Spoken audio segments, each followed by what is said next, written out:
Welcome to the new year, at least on the liturgical calendar, Advent that is. And this is the first Sunday of Advent and a reflection on the Revised Common Lectionary Readings, as well as a poem by Jane Kenyon, Let Evening Come. My name is Cameron Miller, and this is Trinity Place.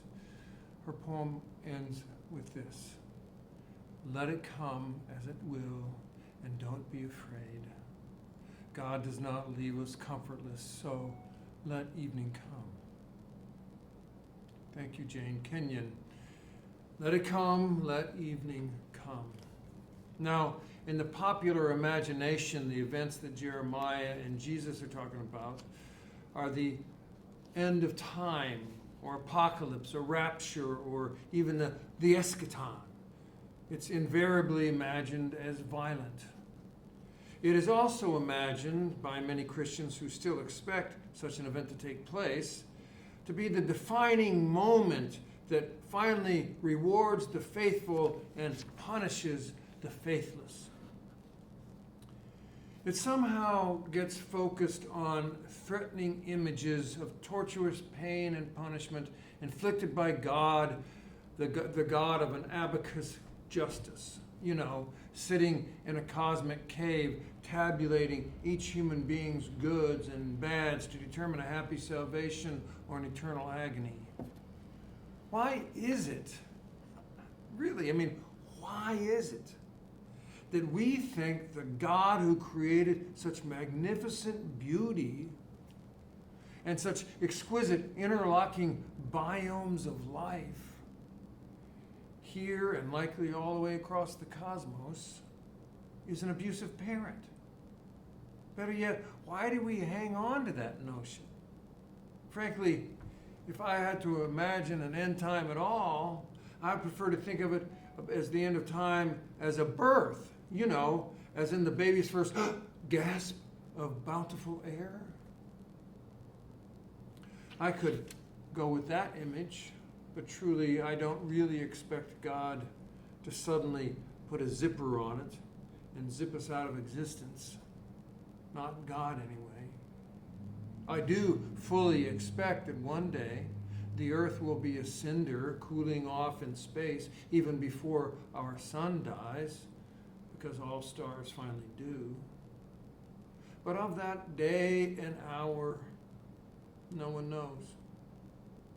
Given the promise of grace and the consistent promise of love and the echoing whisper of mercy that comes cascading out of the Bible, both in the Hebrew and Christian texts, I simply cannot fathom God zapping the earth and most of the people on it like the evil empire's Death Star in the Star Wars movies.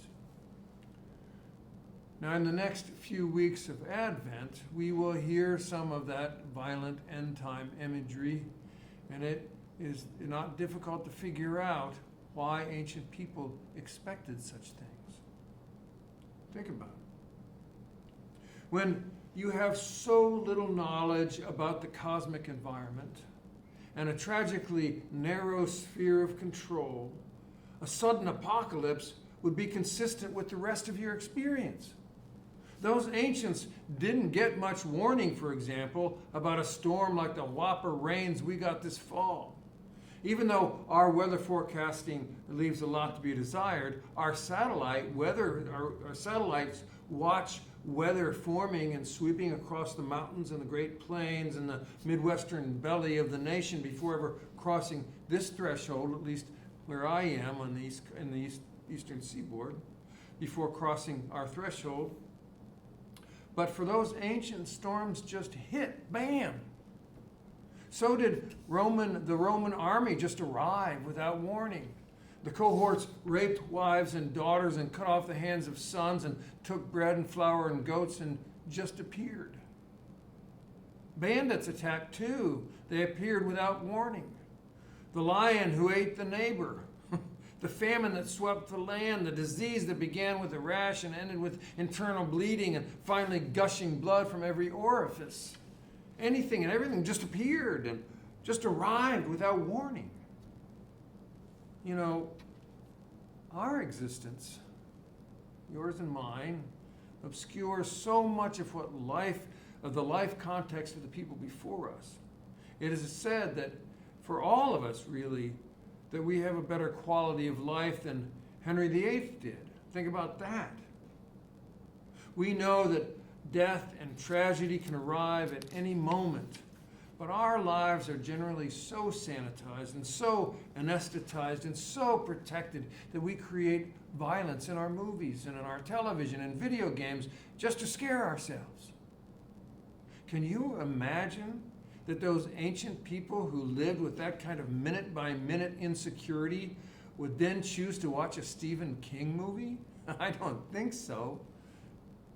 No wonder those ancients expected the end to come with such a rush of divine violence. That was their everyday experience. Insecurity, grim violence, and randomness. If we can look around at the world while standing in their shoes, we can see that if God didn't make things right with the world and finally reverse the fortunes that they had been losing out on their whole lives, who would and who could? God must make things right at the end, they thought. Or what is this about anyway? So I can see why those ancients envisioned apocalypse at the end of time, almost courted such a thing to bring justice, or in their mind, justice to the end. But I cannot for the life of me understand how modern recipients of consumeristic privilege also hope and pray for it. But some of them do. But I don't have to understand. I'm sticking with Jeremiah. The days are coming, he said, when I will fulfill the promise, speaking for God. And to me, that means there's a baby coming any minute, next month or tomorrow, and nobody knows his or her name. That's the kind of waiting this month of Advent invites us into. A gaggle of hopeful, happy, slightly anxious friends and family watching the maternal belly expand and waiting, waiting, waiting. But it's not our belly, not even our baby. But we know that when it comes, everything's going to be different. And we don't even know its name. And right there is the itch I want to scratch today, maybe all month. It's not our belly. It's not our baby. And we know that when it comes, everything's going to be different. And still, we don't even know its name. Let it come as it will, and don't be afraid. God does not leave us comfortless, so let evening come. Let evening come. That's how I envision Advent, a time of waiting without knowing, a time to recollect and to remember that the very best gifts we ever received were the ones we didn't even know to ask for. Let it come as it will, and don't be afraid. God does not leave us comfortless, so let evening come.